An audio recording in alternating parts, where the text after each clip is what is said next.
Bienvenue à toi dans l'émission Micro-Canap.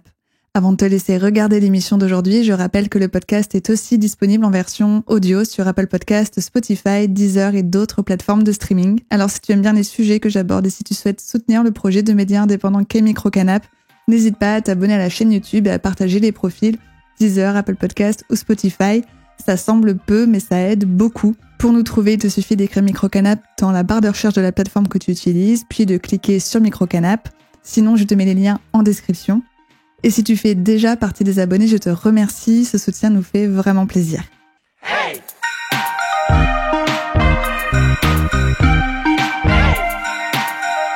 Micro-Canap! Dans l'émission d'aujourd'hui, je suis accompagnée d'Anaïs. Bonjour Anaïs. Bonjour. Merci d'être venue. Je t'en prie, merci à toi. Anaïs, tu es atteinte d'un handicap invisible. Et ce handicap, il est causé par une maladie peu connue, en tout cas peu comprise. C'est le Covid long. Si je t'ai invitée aujourd'hui, c'est pour que tu racontes, pour que tu témoignes de ton combat pour avoir la reconnaissance de ton handicap et pour avoir finalement accès à des droits auxquels ont droit les personnes qui ne sont pas en situation de handicap. Avant de commencer, je voudrais citer 2 chiffres, car Anaïs, si ton témoignage ne peut concerner que ton vécu, il peut être aussi le reflet de ce que certaines personnes vivent aussi, car tu n'es pas la seule. Il y a 80% des handicaps qui sont des handicaps invisibles et 7,6 millions de personnes de plus de 15 ans sont en situation de handicap, soit 14% de la population française. Alors déjà, avant de commencer, Anaïs, peux-tu me préciser ton âge et expliquer quand et comment tu as contracté le Covid ? Alors moi, j'ai aujourd'hui 39 ans. J'ai eu le Covid en mars 2020, c'est-à-dire au tout début de l'épidémie, c'est-à-dire au tout début du confinement. Je dirais que je suis confinée depuis, ça va faire presque 4 ans, que je suis malade, donc malade chronique aujourd'hui. Donc à l'époque, pardon, je te coupe, mais oui. Il n'y avait pas encore de vaccin, faut le rappeler. Il n'y avait pas de vaccin, effectivement, il n'y avait pas de test. Il n'y a même pas de test. Donc, j'ai été diagnostiquée par un médecin traitant qui elle-même a eu le Covid au même moment. Mais ça a été quand même un Covid, je dirais, modéré, puisqu'il était quand même bien carabiné, sans aller à l'hôpital. Et après, en fait, je n'ai jamais arrêté d'être malade. C'est-à-dire qu'au bout de 30 jours, ma médecin traitant, à l'époque, on ne connaissait pas le Covid long. On ne savait pas que le Covid allait donner justement des syndromes post-infectieux, comme on les appelle, puisque ça existe depuis... c'est pas nouveau. Il y a des maladies chroniques qui peuvent arriver après des maladies infectieuses. Et donc, ma médecin traitant, au bout de 30 jours, j'étais malade et elle m'a dit, mais elle comprenait pas du tout. Elle m'a dit une phrase très anxiogène aussi. Elle m'a dit, bon, si vous allez en réa, vous inquiétez pas, vous êtes jeune, vous en sortirez. Du coup, voilà, à l'époque, et on trouvait aucune information. C'est-à-dire que dans les médias, on nous disait, vous guérissez au bout de 15 jours, 3 semaines du Covid, vous allez aller mieux, vous inquiétez pas. Et donc, je fais partie de cette vague de cette génération de Covid long de mars 2020 qui s'est rencontrée sur les réseaux sociaux sous le hashtag #AprèsJ20, créé par une psychologue qui s'appelle la Psy Révoltée, qui est elle-même Covid long avec des séquelles et a commencé en avril, on s'est retrouvés sur les réseaux sociaux à dire qui, comme moi, a toujours des symptômes du Covid ou post-Covid et ça s'est jamais arrêté, ou certains. Alors après, moi, ça s'est jamais arrêté. C'était par phase de 2-3 jours. Voilà. Parce que oui, c'est vrai que c'est important de préciser, dans le Covid long, chaque personne a un Covid qui est différent et c'est ce qui rend aussi compliqué pour les chercheurs, pour les scientifiques, de comprendre le réel impact de cette maladie de manière génétique, mais aussi quel impact sur les organes, etc. Parce que la plupart des gens ont un Covid différent. Oui, effectivement, ils ont recensé plus de 200 symptômes différents. Alors, on n'a pas les 200 symptômes. Enfin, je ne connais pas de Covid long qui ait les 200 symptômes en même temps, mais par contre, moi, je dois avoir, je pense, une bonne petite vingtaine de symptômes différents. C'est ce qui rend cette maladie très compliquée à vivre, parce que je crois que la majorité un grand nombre de Covid long qui l'ont, en tout cas depuis plus d'1 an et demi, ont plus de 15-20 symptômes, je crois, qui les invalident au quotidien. Oui. Et ça m'amène à te poser cette question-là. Aujourd'hui, dans ton quotidien, comment la maladie t'handicape, quels sont les symptômes qui font que ton quotidien est difficile ? Comme ça fait 4 ans, j'ai eu une évolution des symptômes. Je me suis vraiment dégradée il y a 2 ans. J'ai différents symptômes digestifs, en tout cas, qui m'empêchent de manger comme avant, normalement, donc de manière très restrictive. Donc ça crée aussi des carences. j'ai été diagnostiquée d'une candidose. Voilà. En gros, c'est un champignon qui prolifère, qui prend le dessus dans le microbiote sur les autres. Voilà. J'ai des migraines, céphalées. J'ai des fatigues cognitives qui m'empêchent de lire. Aujourd'hui, je peux pas lire. Avant, tu lisais... Je lisais des romans, j'ai été lectrice. J'avais un travail, j'étais devant un ordinateur. En fait, j'étais chargée de projets dans une association. J'étais beaucoup sur ordinateur. Écrire un mail aujourd'hui, c'est difficile. Il faut que je me repose après. J'ai donc la fatigue cognitive. Je ne peux pas regarder de vidéos. Je ne peux pas regarder de films en entier, en fait, à la suite. Je fais une demi-heure par demi-heure. Tous les soirs, je me permets 20 minutes, une demi-heure de film. Donc, tu transformes les films en petites séries. Voilà, c'est ça, tout à fait. Je fais en partie. Voilà. Je vais sûrement oublier des symptômes parce que j'ai en fait surtout une fatigabilité très forte. C'est-à-dire que je fatigue vite. On appelle, en fait, dans les syndromes infectieux comme l'encéphalomyélite myalgique et le Covid long, en fait, les chiffres disent que 80% des Covid longs seraient malades d'encéphalomyélite myalgique, qui est une maladie que l'OMS reconnaît depuis 1969, que la France ne reconnaît pas encore. Il y a pourtant plus de 200 000 malades, je crois, de l'EM en France. Donc, et mes symptômes ressemblent grandement, par ailleurs, à cette maladie. Voilà, on ne connaît pas encore assez les causes. Et les symptômes de cette maladie, c'est au niveau respiratoire, c'est des malaises, Non, c'est plutôt ce qu'on appelle une grande fatigabilité et les malaises post-effort. C'est-à-dire que du coup, chaque effort, que ce soit cognitif, physique, va me créer, si je dépasse en fait ma capacité énergétique, qui peut changer d'un jour à l'autre, qui est très aléatoire, qui va dépendre aussi de comment je dors, qui va influer aussi sur mon sommeil, qui sera beaucoup moins réparateur, ça va exacerber mes symptômes. C'est-à-dire qu'aujourd'hui, je peux prendre l'exemple peut-être, une image, parce que c'est difficile à entendre et à comprendre. Je suis comme une batterie de téléphone portable qui serait vieille, portable qu'on aurait besoin de brancher peut-être en permanence. Et moi, ma batterie, en fait, au lieu de charger à 100%, elle ne charge jamais à 100%. Elle doit charger, je pense, à 20-30% max. Et il faut que dans la journée, je fasse avec ces 20-30% d'énergie. C'est-à-dire que du coup, il y a beaucoup d'activités que je ne peux plus faire. Donc, je ne peux plus lire, je ne peux plus être sur un ordinateur longtemps. Je peux être que 5 minutes maximum. Sinon, après, justement, j'ai une sensation de malaise. Je fais aussi de l'hypotension orthostatique, c'est-à-dire que du coup, quand je suis debout, ma tension baisse. Et quand je suis assise, pareil. C'est pour ça que là, actuellement, j'ai un petit coussin pour me reposer la tête. J'ai les jambes allongées sur la table. Enfin, voilà. Avec un petit plaid sur les pieds. Voilà, ce qui m'empêche du coup de me déplacer dehors, en fait. Je me déplace chez moi, mais je peux pas marcher longtemps. Donc, j'ai aujourd'hui un fauteuil roulant qui me permet, quand j'ai des personnes... quand j'ai des amis ou de la famille qui me permettent de me promener. Donc faire des courses, c'est pas possible? Non, je ne fais plus mes courses. C'est quelqu'un qui les fait pour moi. J'ai une personne qui vient aussi, une jeune étudiante qui vient me couper mes légumes à la maison, parce que c'est pareil, c'est une activité qui me fatigue. Tout ce qui est utilisation des membres, les bras. Je prends... Alors, c'est quelque chose d'assez personnel, mais à titre d'exemple, je pense que c'est bien des fois des choses qui parlent. Je prends une douche toutes les semaines puisque je n'ai pas l'énergie de me laver plus, en fait. Alors après, je fais une petite toilette, je reste propre quand même. Mais voilà, c'est... Et alors les cheveux, je les lave toutes les 3 semaines, un mois. Parce que lever les bras, c'est compliqué. Ouais, c'est tout ce qui est utilisation. En fait, le problème, c'est que soit je me lave, soit je mange. Donc, je privilégie plutôt manger, j'avoue. Donc en fait, le Covid long t'impacte tellement que que t'es obligé de faire des choix entre manger ou te laver, quoi. Tout à fait. C'est ça aujourd'hui, ouais, tout à fait. Et sinon, et si je ne fais pas ces choix et que je fais tout, j'ai ce qu'on appelle dans le langage EM et Covid long des crashs. C'est-à-dire que du coup, j'ai une exacerbation de mes symptômes. Donc des douleurs, des malaises, des douleurs dans tout le corps, des céphalées, migraines. Et un épuisement, en fait. C'est même pas de la fatigue. On passe à l'épuisement. C'est-à-dire que du coup, c'est des sensations que j'avais jamais vécues avant, qui sont absolument très désagréables, où on a l'impression que toute l'énergie de ton corps est en train de partir et que tu vas... que tu vas juste t'éteindre. Et donc, du coup, pour éviter ces situations, on pratique le pacing, qui est un terme qui est beaucoup utilisé justement dans les syndromes post-infectieux et peut-être dans d'autres maladies, mais qui vient justement de ces maladies-là, qui est le fait de fragmenter ses activités. Donc, le matin, je vais petit déjeuner et après, je vais me reposer.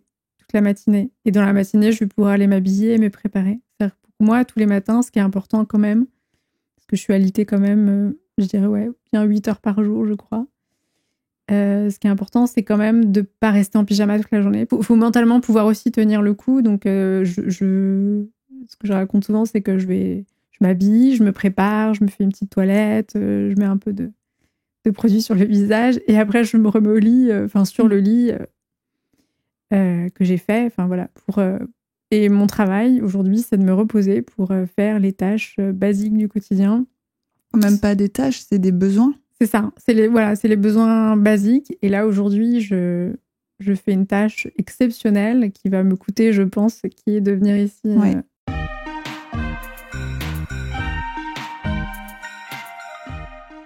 Ça peut paraître logique pour toi, pour moi, pour d'autres personnes, mais pas forcément pour tout le monde. Là, tu es en capacité de travailler ? Non, je suis absolument pas en capacité de travailler. Je suis même pas en capacité d'avoir une vie quotidienne normale. J'ai besoin d'aide sur tout. Bon, j'ai de la chance, vraiment, j'ai de la famille, des amis qui viennent m'aider à la maison. Pour le ménage, j'ai une personne toutes les semaines qui vient. Donc ça veut dire que tu payes quelqu'un pour qu'elle vienne faire le ménage, comme l'étudiante qui vient te couper tes légumes ? Oui, c'est ça, tout à fait, complètement. Mais comment tu fais pour vivre si tu peux plus travailler ? Du coup, là, je suis au RSA aujourd'hui. Voilà. Pardon, je te coupe, mais avec la réforme RSA, on va devoir travailler maintenant, je crois, à 15h. Oui. Je pourrais pas, moi, je sais pas comment je vais faire, mais je pense qu'il y a pas mal de personnes handicapées en France qui vont se retrouver dans cette situation. En fait, j'ai fait un dossier MDPH que j'ai déposé en janvier 2023. Alors, MDPH, pour celles et ceux qui ne savent pas, c'est la maison départementale des personnes handicapées. Donc, c'est la caisse, c'est une caisse d'allocation aussi pour les personnes en situation de handicap. Oui. Voilà, j'ai déposé un dossier justement en expliquant en fait c'est un dossier qu'il faut remplir. Tu as un certificat médical à joindre, donc il y a un médecin qui atteste de tes symptômes, de ta pathologie. Et après, toi, tu fais un texte, ça s'appelle un projet de vie, qui explique en fait comment cette maladie impacte en fait ta vie sociale, professionnelle et quotidienne. Et donc moi, j'ai détaillé justement ce que je viens de te raconter là. Et on m'a répondu que mon handicap était considéré comme léger et qu'on m'a accordé une RQTH, c'est-à-dire du coup une reconnaissance en tant que travailleuse handicapée, ce que je ne peux pas travailler aujourd'hui. Donc j'ai fait un recours administratif. Donc qu'est-ce que c'est un recours administratif ? Du coup, c'est quand tu remets en cause la décision. C'est-à-dire que du coup, j'estime qu'aujourd'hui, j'ai le droit à l'allocation adulte handicapé puisque je ne peux pas travailler. C'est une aide financière pour les personnes en situation de handicap. Voilà. C'est l'AAH ? Oui, l'allocation adulte handicapé, tout à fait. Elle est de 976 €, c'est-à-dire qu'elle est en dessous du seuil de pauvreté. Je crois qu'elle augmente un peu en avril, mais elle reste en dessous du seuil de pauvreté. Et c'est assez difficile de l'avoir. Je vois beaucoup de témoignages sur les réseaux sociaux d'autres personnes handicapées, malades chroniques, surtout quand on a une maladie peu connue et peu reconnue, ou comme la nôtre, comme le Covid long et comme d'autres, parce que je ne suis pas la seule. J'ai compris qu'en tout cas, j'ai vu d'autres témoignages que c'était aussi compliqué pour ces gens-là, ces personnes-là, d'obtenir une reconnaissance et une allocation. Voilà. Surtout. Et j'ai demandé aussi une carte CMI, qui est une carte mobilité inclusion, parce que comme je ne peux pas rester debout longtemps, voilà. Et c'est pareil, on l'a refusé, donc voilà. On t'a refusé la carte mobilité inclusion ? Ouais. Alors cette carte, elle permet, par exemple, d'avoir une place assise dans le bus. S'il n'y a pas de place assise, tu montes cette carte et tu peux avoir ta place. Pouvoir te garer sur une place handicapée, je crois aussi. Ouais. Pas faire la queue. Et ça, on te l'a refusé. Alors que tu ne peux même pas te doucher plus d'une fois par semaine. Ouais, c'est ça. Et du coup, voilà, j'ai été très choquée en fait de la réponse parce que pour moi, ça me paraissait... c'est vrai que cette maladie a tellement de retentissement dans ma vie. J'ai une vie sociale réduite à peau de chagrin. Voilà, quand je vois mes amis, c'est 3/4 d'heure maximum. Je suis parfois... Et 3/4 d'heure, parce qu'il y en a qui vont se dire oui, ça va, 3/4 d'heure par jour. Non, c'est combien de fois ? C'est de temps en temps, ça se prépare, c'est une visite par semaine. C'est pareil, si j'ai un gros événement dans la semaine, j'en aurai pas deux. Voilà, c'est... Et gros événement, c'est pas un festival ? Non, c'est un rendez-vous médical. Voilà, Ok. C'est un peu moins funky. Et pour ça, ça me demande... Comme les groupes de parole dont on parlera tout à l'heure, ça me demande une semaine de repos et une semaine de repos après aussi. Malheureusement, c'est difficile parce que tu as toujours des imprévus dans le quotidien. et je suis parfois effectivement hors de mes capacités énergétiques. Et donc là, voilà. La MDPH t'a refusé la carte inclusion mobilité ou la carte mobilité inclusion. Par contre, tu as une reconnaissance travailleur handicapé alors que tu ne peux pas travailler. Oui. Je comprends pas comment c'est possible C'est qu'il y a des quotas, en fait, aussi, tout simplement, pour tous les ans. Parce qu'en fait, pour rappel, donc c'est une caisse départementale, comme la CAF. Toutes les CAF, ensuite, ont un fonctionnement départemental. Donc, il y a des quotas à respecter.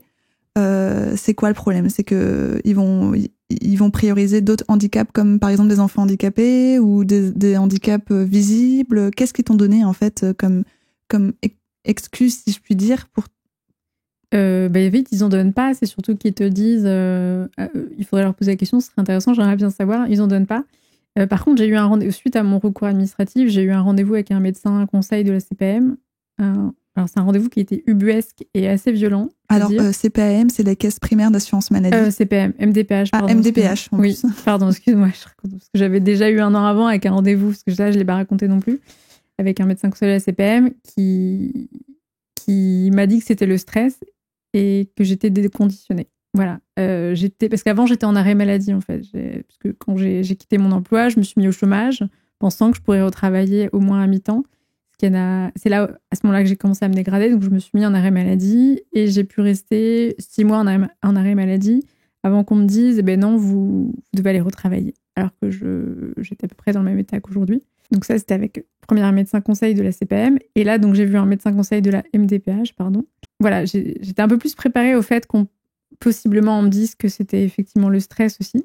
Pour raconter un petit peu mon rendez-vous, on n'a pas vraiment parlé de mes symptômes ou de l'impact de mes symptômes dans mon quotidien. On a surtout cherché à savoir, on m'a posé beaucoup de questions sur ma vie professionnelle et sur mon enfance. D'accord, ils ont cherché à psychologiser un peu le... Tout à fait, ils ont cherché à psychologiser. Et là, je lui ai dit, mais si vous voulez, moi, je suis un peu excédée. Je lui ai dit, mais si vous voulez, je vous envoie un courrier de mon psychologue clinicien qui me suit pour attester que je ne suis pas dépressive, en fait. Et ce que j'ai fait et ce qu'ils m'ont demandé. Ils t'ont répondu une fois que tu as envoyé ce fameux courrier de ton psy qui te suit? Non, j'attends encore une réponse, en fait, de ce recours administratif. Mais il y a de grandes chances que... Alors, je me prépare à ce que ça soit négatif encore. Et heureusement, dans le groupe, s'est rapproché de nous une juriste en droit de la santé qui nous aide aussi là-dessus. Et je me sens plus accompagnée aujourd'hui et plus en mesure aussi de faire face à tout ça. Et donc, il y a de grandes chances que je parte en recours contentieux, c'est-à-dire que du coup, j'aille devant le tribunal administratif, je crois, justement pour contester cette décision de refus encore peut-être de mon AH et de la carte CMI. Voilà, donc ce qui va me demander énormément d'énergie. T'auras plus de rendez-vous par semaine avec tes amis ou ta famille, là, si tu pars dans cette direction. Ah bah oui, ça c'est clair. Ou en tout cas, je vais souffrir. Oui, ça va être difficile, effectivement, parce que faut s'imaginer qu'en fait, dans mon état actuel, alors c'est pas le cas de tous les Covid longs, il y a un degré aussi de fatigabilité. Il y en a qui ont plus d'énergie, de possibilités que d'autres. En tout cas, dans le groupe de Covid long qu'on a à Poitiers, c'est le cas. Moi, je suis obligée de rester, en tout cas en ce moment, ça dépend des périodes, mais là, actuellement, je suis vraiment obligée de rester au moins 6 heures par jour en repos total. C'est-à-dire, du coup, je n'écoute rien, je ne regarde rien, je mets un bandeau sur les yeux et je suis allongée. Oui, c'est ça pardon, je te coupe, mais ce qu'il faut vraiment comprendre, même si ça peut sembler difficile à imaginer, c'est que c'est pas par choix que tu vas dire oh bah tiens, faut que je me coupe de tout aujourd'hui parce que je vais pas bien. T'es en train de subir une fatigue et qui te pousse à ne même pas pouvoir. Il y en a qui vont réussir à se reposer en lisant un bouquin ou en écoutant de la musique. Tu n'as même pas ce plaisir-là. Non.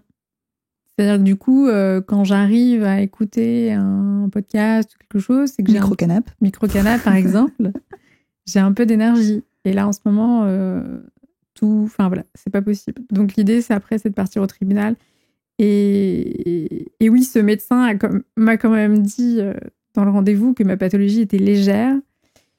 En gros, pour lui, ça veut dire que comme le Covid long n'est pas une maladie connue et reconnue, enfin en tout cas qu'il n'y a pas assez de preuves du Covid long, effectivement, comme tu le disais, il psychologise beaucoup. D'ailleurs, c'est très très violent et on le voit dans les témoignages des personnes qui viennent au groupe de parole. C'est extrêmement violent quand on a une maladie qui a autant de retentissement dans votre vie. Enfin, il y a un manque de formation en France des médecins, il y a un manque de reconnaissance aussi de la maladie. Il y a le COVARS, le 7 novembre 2023, le COVARS, qui est un comité de veille d'anticipation des risques sanitaires, donc qui sont des scientifiques qui sont du coup nommés, alors je sais pas, c'est un comité qui est nommé par le gouvernement, qui a quand même une légitimité, qui a émis un avis dans lequel il traite des enjeux médicaux, sociaux et économiques du Covid long, en l'intégrant dans l'ensemble plus large des syndromes post-infectieux. Donc le Covid long est bien un syndrome post-infectieux, dont il affirme la réalité organique et physiologique. C'est-à-dire que du coup, ce n'est pas psychologique. En tout cas, la cause n'est pas psychologique. Il y a bien, et de plus en plus, il y a de plus en plus d'études au niveau international qui attestent que le Covid long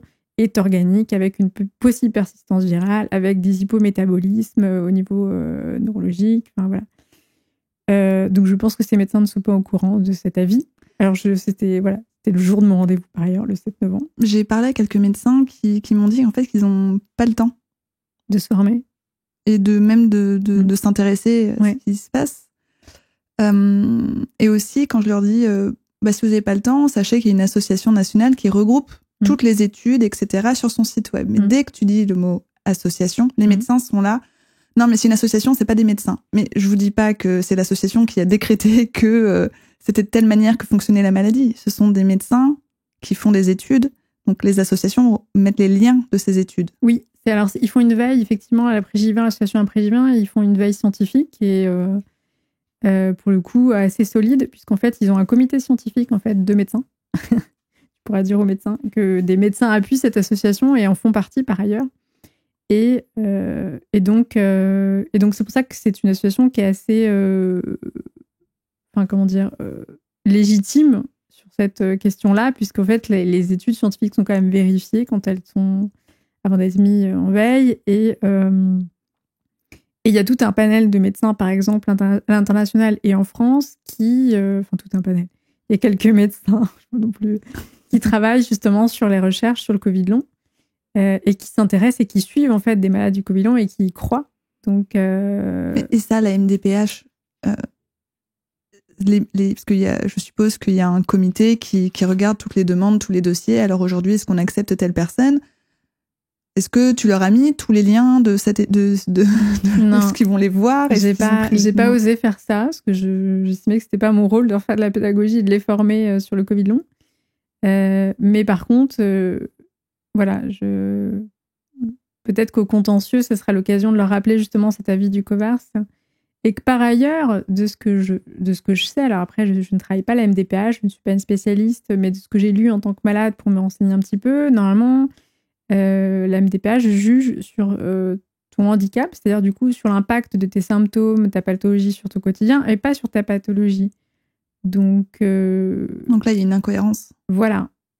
Comment tu l'envisages, ce contentieux ? Comment, toi, tu te vois traverser cette épreuve-là ? Parce que ça va être lourd psychologiquement, sûrement, d'être encore confronté à des gens qui te demandent de te justifier, d'expliquer, qui vont chercher peut-être à psychologiser encore. Écoute, j'y vais confiante dans le sens où quand tu vas en contentieux, c'est le tribunal qui juge, c'est plus la MDPH. Donc, t'as un avis de tierce. De toute façon, j'ai pas le choix aujourd'hui, puisque moi, je suis au RSA. Donc, je le vois un peu. De toute façon, il faut y aller. J'ai eu plusieurs témoignages d'autres personnes handicapées qui sont pas forcément Covid long, qui ont obtenu leur allocation adulte handicapé comme ça, en fait, finalement, en ayant recours à un recours contentieux. Et qui m'ont dit, d'ailleurs, faut pas lâcher, il faut continuer, recours, faire des demandes. Et à un moment donné, ils sont bien obligés de... Mais t'as fait combien de demandes au total ? C'était ma première demande, là. Ok. Ouais, c'était ma première demande. C'est peut-être qu'au début de ce combat-là. Ouais. Et puis après, je sais aussi que cette juriste en droit de la santé elle a un contact aussi d'une avocate en aide juridictionnelle qui va potentiellement m'aider. Je veux pas être toute seule en fait aussi. Enfin voilà, donc ça va m'aider aussi parce qu'au niveau énergie, je ne pourrais pas de toute façon.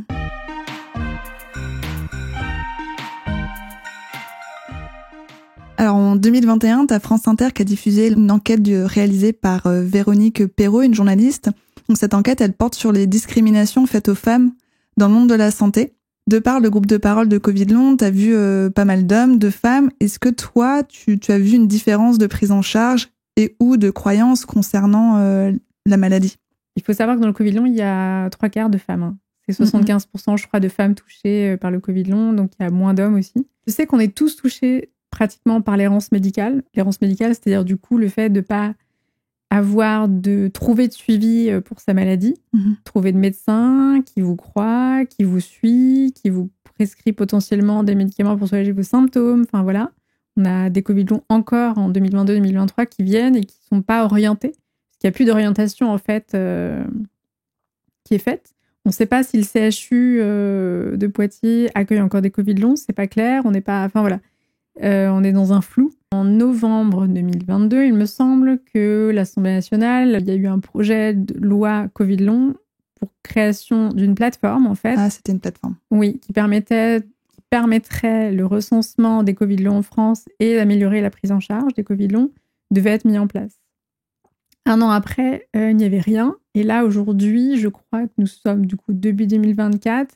Il y aurait potentiellement, je crois, un site internet d'information qui va sortir. C'est-à-dire que du coup, de cette loi ne reste que le site d'information. Peut-être que c'est pas mal déjà, mais on n'a plus la question du recensement, qui est aussi une question importante, parce que ça veut dire recenser, ça veut dire aussi reconnaître les malades et les chiffrer, c'est-à-dire reconnaître l'importance aussi du nombre de personnes touchées en France. Et on n'a plus la question de la prise en charge. C'est-à-dire qu'aujourd'hui, si je dis pas de bêtises, je crois qu'il n'y a pas de budget. Enfin, on le voit aujourd'hui, les départements n'orientent plus les malades Covid long vers les CHU. Il n'y a plus d'accueil dédié. Alors, après, les médecins certains sont plus formés ou informés, mais c'est toujours compliqué d'être suivi. Moi, je sais que je vois des internistes qui sont hors Vienne, en fait, en visio, qui sont dans d'autres régions. Je me suis déjà déplacée à Montpellier pour voir un interniste parce qu'il connaissait le Covid long, parce qu'il s'intéressait aux articles scientifiques au niveau international, parce qu'il le suit. Donc, je suis allée voir cette personne-là parce que c'est à la CHU de Poitiers en septembre 2021, quand je suis allée les voir, on m'a dit que c'était le stress. Donc, je ne suis pas retournée parce que c'est très, très dur psychologiquement, justement, qu'on vous dise que votre maladie est due au stress et que vous êtes déconditionné et que vous allez bien. Allez, merci, au revoir. Donc, je suis allée voir plus loin et on est plusieurs à consulter, pas dans la Vienne en fait, mais à des milliers de kilomètres de chez nous pour pouvoir être suivis correctement et d'avoir des médecins qui nous croient, et ce qui est très important aussi. Du coup, toi, tu dirais qu'il n'y a pas forcément de différence puisque c'est une maladie qui... Je pense que si, par contre, effectivement. Alors, c'est peut-être... Alors après, il y a d'autres Covid longs dans le groupe à qui on a dit la même chose, qui pourtant étaient des hommes. Hein. Est-ce que c'est parce que justement c'est une maladie où il y a une majorité de femmes? Je ne sais pas, mais en tout cas, effectivement, l'EM, qui est l'encéphalie myalgique, dont je parlais avant aussi, pareil, il y a, je crois que c'est, je sais pas, 3/4 de femmes, en tout cas, ce sont des maladies. Et étonnamment, on peut se rendre compte qu'il y a plein de maladies, comme tu disais, la fibromyalgie, l'endométriose qui touche du coup les femmes, ou en tout cas les personnes qui ont un vagin. Toutes ces maladies-là, on peut s'étonner quand même de voir qu'il y a peu de recherches sur ces maladies. On peut s'étonner de voir aussi qu'on psychologise beaucoup les personnes qui sont touchées par ces maladies. Donc je pense qu'effectivement, il y a un biais de genre. Voilà. Après, dans le groupe, je ne sais pas dans le détail, mais moi, j'ai l'impression que les hommes aussi sont confrontés, en tout cas, à cette psychologisation, même si on est quand même en 3/4 de femmes et que pour nous, c'est très violent aussi et j'ai quand même un peu l'impression qu'effectivement, notre parole est quand même moins légitime, quand même. On parle beaucoup, en fait, de gaslighting, alors je ne sais pas si je le dis bien, médical. Alors, le gaslighting, donc, c'est un terme anglais qui veut dire détournement cognitif en français. Alors, c'est quand un médecin ou un personnel de santé rejette ou invalide les préoccupations, symptômes d'un patient ou d'une patiente.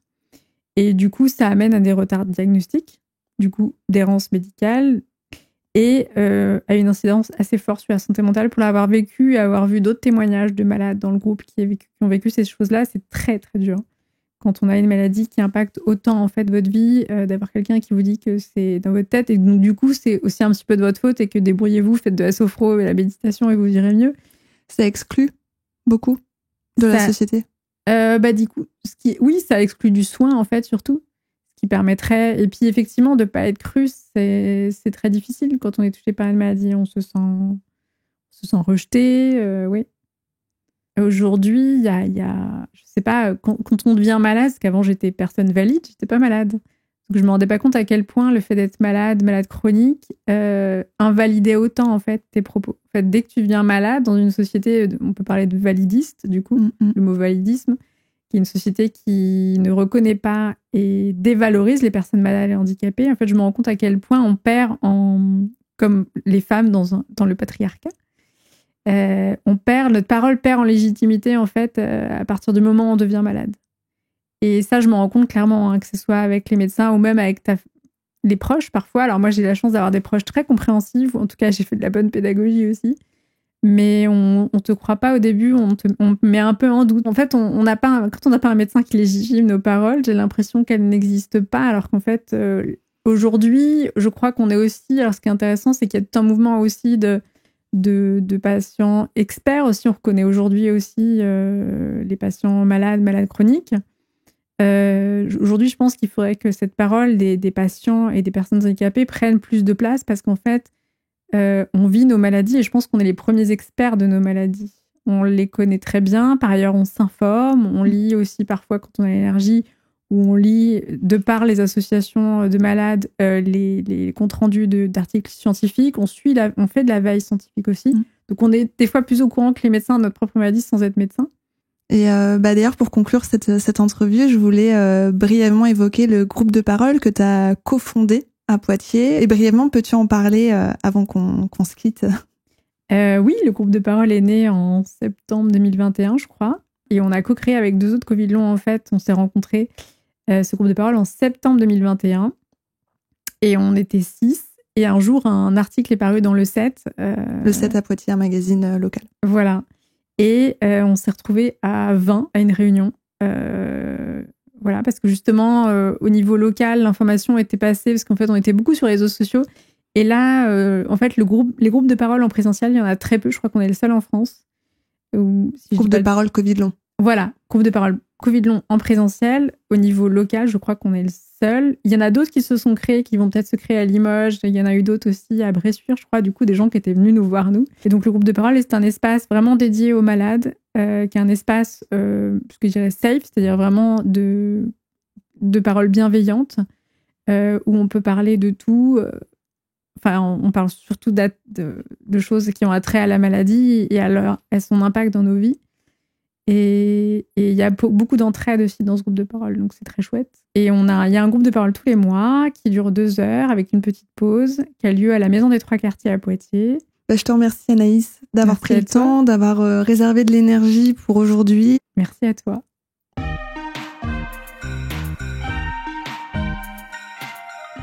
Je te remercie d'avoir regardé l'émission d'aujourd'hui. Si ce n'est pas déjà fait, n'hésite pas à t'abonner à la chaîne YouTube et à aller suivre Microcanap sur Instagram et TikTok. Et puisque l'émission sort tous les jeudis, je te retrouve la semaine prochaine pour un nouveau sujet. Microcanap!